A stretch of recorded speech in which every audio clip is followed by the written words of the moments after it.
중대재해가 발생하면 사이렌이라는 것을 울립니다. 지역에 그 노동안전사업을 담당하는 회사의 안전 책임자들을 다 모아놓고 중대재해가 발생했는데 이 발생한 이 원인은 뭐고 이렇게 간략하게 사이렌을 보냅니다. 그래서 메시지를 보내는데 하루에 보통 최소 2-3건 이상 계속 올라옵니다. 그러면 제가 받는 것만 해도 하루에 최소 2명의 노동자가 매일 죽어가고 있다는 겁니다. 2023년 8월에 그 연제구에서 20층 옥상에서 떨어진 우리 DLENC의 청년 노동자죠. 첫 출근했던 군대 갔다가 대학원 다니는데 잠시 알바처럼 일하려고 했다가 건물에서 유리창 달다가 떨어졌는데 아직까지 기소가 안 됐습니다. 2년이 지났음에도. 현 상황이 그렇습니다. 지금 오늘 반얀트리 화재 참사가 제가 알기로는 부산에서 기소된 4번째 재판으로 알고 있습니다. 그만큼 중대재해는 숨겨지고 있고 제대로 처리되지 않고 있다는 얘기를 먼저 좀 드리고 싶고, 부산은 지금 매년 30-40명의 노동자들이 중대재해로 이제 집으로 돌아가지 못하고 있습니다. 그리고 올해는 7월까지만 해도 20명의 노동자가 세상을 떠났습니다.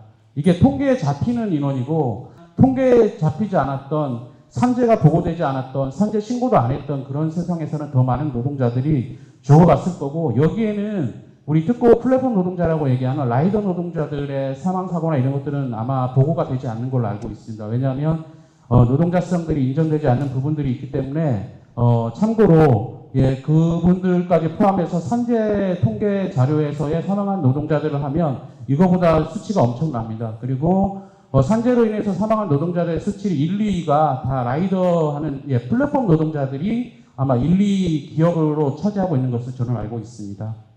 이러한 중대재해가 발생하고 있음에도 불구하고 부산은 바뀌지 않고 있습니다. 중대재해는 지속적으로 발생하고 있고요. 이런 문제점들에 우리도 이 사회 대기업을 고민하는 우리들은 더 많은 관심을 가지고 일하는 노동자들이 안전하게 퇴근할 수 있는 세상을 만드는데 좀 더 힘을 써야 될 거라고 좀 보고요.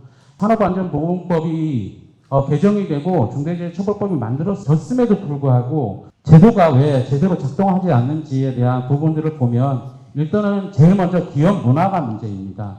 기업 문화가 어떻게 되냐면 공기 단축, 비용 절감이 안전보다 우선입니다. 그 반얀트리 재판에서도 검사가 얘기를 했습니다. 이 반얀트리 삼정기업 삼정 ENC라는 기업인데 여기 대표자들이 어떻게 했냐 하면 중대재해가 2월달에 일어났는데 11월까지가 아마 공기였을 겁니다. 거기까지 이제 인정을 받아야 공사가 완료되고 하는데 이게 기간을 못 지킨 겁니다. 근데 물어야 될 비용이 그 계약관계에서 발주사와 계약관계에서 맺어낼 비용이 2천억 원 정도가 됐다고 합니다. 그래서 이 사람들이 어떻게 했냐면 감리업체를 찾아갑니다. 허위로 도장만 찍어도. 그럼 소방관이나 소방서에서 처리하는 문제는 소방안전시설도 안 되어 있기 때문에 공사가 제대로 완공이 안 된 상태였는데도 불구하고 그렇게 처리한 겁니다. 그 과정에서 실제로 소방시설이 안 된 데서 공사가 진행되고 불이 난 겁니다. 그래서 6명이 죽은 겁니다. 이런 문제들이 왜 발생하느냐? 공기 단축에 대한 압박이 있는 거고 그런 비용들이 발주사와 기업들 사이에서 맺어지고 있는 거고 실제로 노동자들이 아무리 일을 해도 공기를 지킬 수 없는 상황들이 발생합니다. 그러면 결과적으로는 기업은 계속적으로 법을 위반하면서까지도 공사를 마무리하려고 계속 밀어붙입니다. 그렇기 때문에 중대재해는 발생하고 사고는 발생할 수밖에 없는 거죠.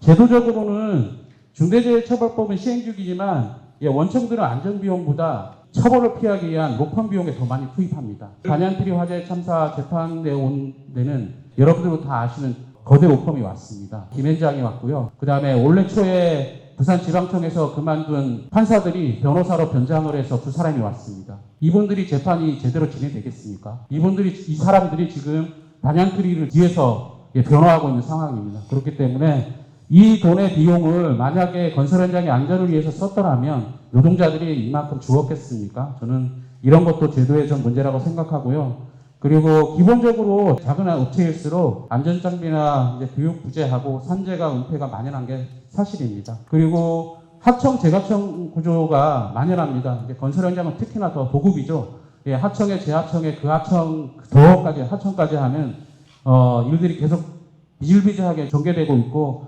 그리고 업종별로 규모별로 해서 적용제가 다수 발생합니다. 산업법 2조에 보면 몇 명 이하 어떤 업종은 뭐 제외된다 이런 게 많습니다. 그리고 규모별 제외도 50인 미만 제조사업장, 120인 건설업, 100인 미만 사업장, 산업안전보건위원회 그리고 명예산업안전감독관 적용을 제외하고 있다 등등 여러 가지가 제외되고 있는 부분들이 많습니다. 법을 만들면 그대로 모든 노동자들에게 적용하면 될 것을 예외 규정을 두거나 적용 제외 규정을 두거나 아니면 유예 규정을 두거나 법에 한계 지점들을 또 만들어 버립니다. 이게 지금의 현실의 문제고 계속적으로 이런 방법으로 법이 제정되고 있습니다. 그리고 법 제도의 실효성이 부재됩니다. 중대재해처벌법 관련돼서는 대표이사에게 책임을 묻는 진전은 있지만 기업은 실제로 안전투자보다는 소송 대비에 더 치중하고 있고 5인 미만 작은 사업장에는 적용되지 않고 발주처의 책임은 아주 소극적으로 적용되고 있습니다. 산업안전보건법에서도 여러 가지 실효성이 부재되는 부분들이 좀 있고요. 지금 이재명 정부가 들어와서 지금 노동안전 분야, 산업안전 분야에 대해서 여러 가지 법 개정 내용들을 발표하고 있습니다. 실제 이 법들이 노동자들을 위한 100% 노동자들을 위한 법으로 만들기는 현실적으로 어렵다는 것은 여러분들도 다 아실 겁니다. 왜냐하면 경제단체들, 사용자들의 반대가 너무나 심하기 때문에 우리들이 원하는 법의 방향으로는 가지 않습니다. 하지만 힘의 우위가 있을 때 우리는 법을 제대로 만들 수 있다고 봅니다. 결국은 법을 아무리 잘 만들어라도 이게 법제도가 현장에서 작동하지 않는다는 게 큰 문제이고 그렇기 때문에 이 현장에서 작동할 수 있는 제대로 된 법제도가 만들어져야 되고 그 이행을 위해서 우리들이 현장에서 노력들이 더 많이 필요하다. 그렇게 보여집니다. 민주노총도 핵심적으로 계속 요구를 하고 있습니다.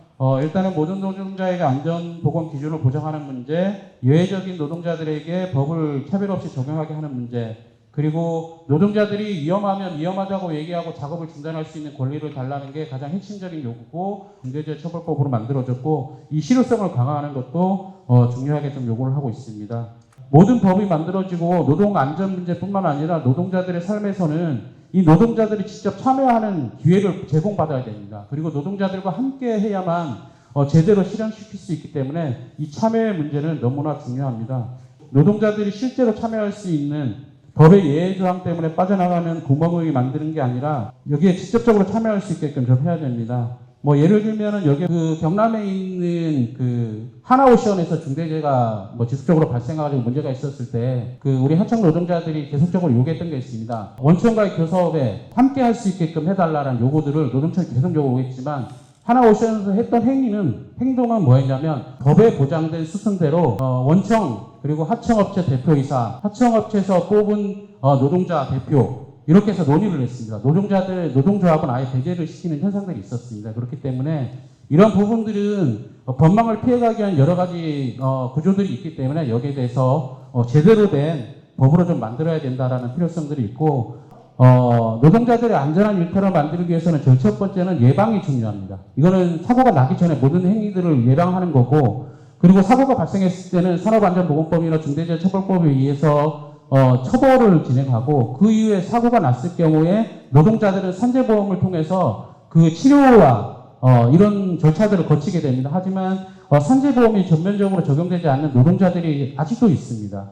그래서 모든 노동자들이 산재보험에 적용될 수 있도록 좀 해야 되는 게 있고 그리고 산재보험이 있더라도 이게 제대로 적용이 돼야 됩니다. 그리고 산재로 신청했을 경우에 사고일 경우는 대부분 다 인정이 되죠. 부가실 책임이기 때문에 과실이 있더라도 모두가 인정되지만 지금 중대재해처벌법상에서 보면 중대재해에서 사용자들이 주장하는 게 노동자들의 과실을 계속 주장합니다. 과실을 계속 확대시키려고 하고 있고 주장하고 어떻게든 면피해 보려고 이 노동자들이 잘못한 것이라는 것들을 계속 주장하는 현상들도 있습니다.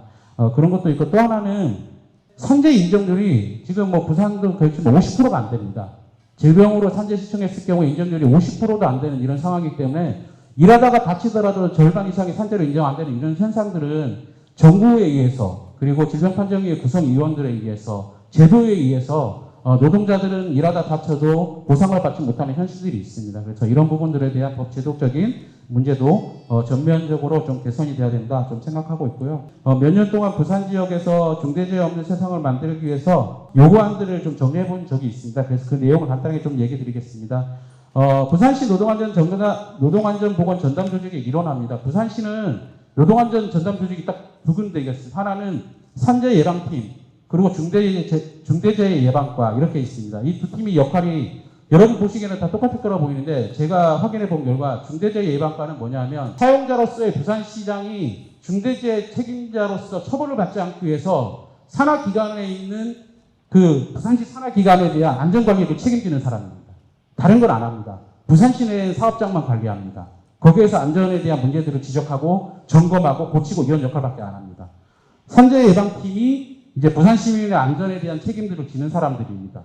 근데 역할은 중대재해 예방과가 다 하고 있습니다. 여기에 예산이 더 많이 투입되고 있고. 그래서 이거를 일원화해서 부산시에 있는 시민들이나 노동자들의 모든 책임은 부산시가 일원화해야 된다는 얘기였고요. 그 다음에 공단에 대한 예방 지원 조례 등이 거의 없습니다. 그래서 이런 각 구청별로 특히 뭐 기장군이나 강서구 등에서는 산업재해 예방 지원 조례 등을 먼저 만들어서 산재에 대한 예방을 진행해야 된다는 거고요. 부산시는 부산시 노동안전 지킴이단을 운영하고 있습니다. 민주노총에서도 지금 4분 정도가 결합해서 활동하고 있는데 이게 지금 현재는 건설업만 들어가고 있습니다. 그래서 제조업이나 민간 현장까지 들어가서 점검할 수 있게끔 제도적으로 보완이 좀 필요하다. 그리고 산업안전보건위원회는 지금 사업장별로 구성하게 되어 있습니다. 법에 그렇게 되어 있는데 지역이나 그리고 업종별로 해서 산업안전보건위원회를 구성해서 같이 논의하고 노동자들과 산업안전에 대한 얘기들을 사용자들과 함께 할 수 있는 체계를 만들어 달라는 부산시에 계속 요구를 하고 있습니다. 작업중지권 보장에 대한 얘기는 계속 했었고요. 감정노동자 보호 관련돼서도 지방공공기관이나 콜센터에서 지원 확대에 대한 얘기를 하고 있습니다. 소규모 사업장에는 비용이 없기 때문에 안전관리자를 두기가 힘든 상황입니다. 그렇기 때문에 특정하게 모여있는 작은 사업장들이 모여있는 공단이나 아니면 제조업뿐만 아니라 주변에 여러 가지 작은 사업장들이 모여있는 데는 공동안전관리자를 정부나 시에서 둬서 이 단체, 업체들을 한꺼번에 관리할 수 있는 안전관리자 제도를 마련해달라는 요구가 있고요. 그리고 이동노동자 휴게시설이나 작업복 공동세탁소는 지속적으로 요구되고 있는 내용이라서 언론에도 보도가 많이 됐던 내용입니다. 그리고 휴게시설 문제도 마찬가지고요. 노후설비 안전점검 강화는 지금 부산시 산하기관에 대해서는 개선 사업이 계속적으로 되고 있습니다. 아까 얘기했지만 중대재해 예방과에서 부산시장의 책임을 면피하기 위해서 시설 개선이나 이런 걸 엄청 많이 시도하고 있습니다. 하지만 국가 산단이나 지방 산단 등 노동자 밀집 지역에 대해서는 점검이나 감독, 개선 지원이 많이 되고 있지는 않습니다. 그렇기 때문에 여기라도 지원을 좀 확대해야 된다라는 얘기를 하고 있고요. 이주 노동자들이 점점 늘어나고 있습니다. 그래서 이주 노동자들의 안전하게 일할 권리 보장 사업도 좀 확대돼야 된다, 좀 요구를 하고 있습니다. 노동안전 사업을 하면서 가장 많이 느끼는 게 그겁니다. 무슨 중대재해가 일어나거나 산재가 일어나면 같이 일하는 노동자들은 그런 얘기합니다. 만나서 얘기를 보면 아이고 일하는 사람이 좀 조심했어야지 이런 얘기를 많이 합니다. 저는 안전한 사회, 안전한 일터는 아무리 실수하고 아무리 기계가 잘못돼도 헬멧을 안 쓰고 안전화를 안 신어도 조금 다치는 건 있을지 모르지만 죽어서는 안 된다고 생각합니다. 그게 안전한 사회라고 생각합니다. 내가 실수해도 죽지 않을 것 같은 확신을 줄 수 있는 그런 일터를 만드는 게 우리 사회의 책임이고 우리의 책임이고 정부의 책임이라고 저는 생각합니다. 그래서 그런 사회를 만들기 위해서 우리 여기 토론하시 오시는 많은 분들도 노동안전에 대한 관심을 많이 가져주시고 함께 요구안을 만들어가는 과정에서도 함께 해주셨으면 감사하겠습니다. 이상 발제 마치겠습니다.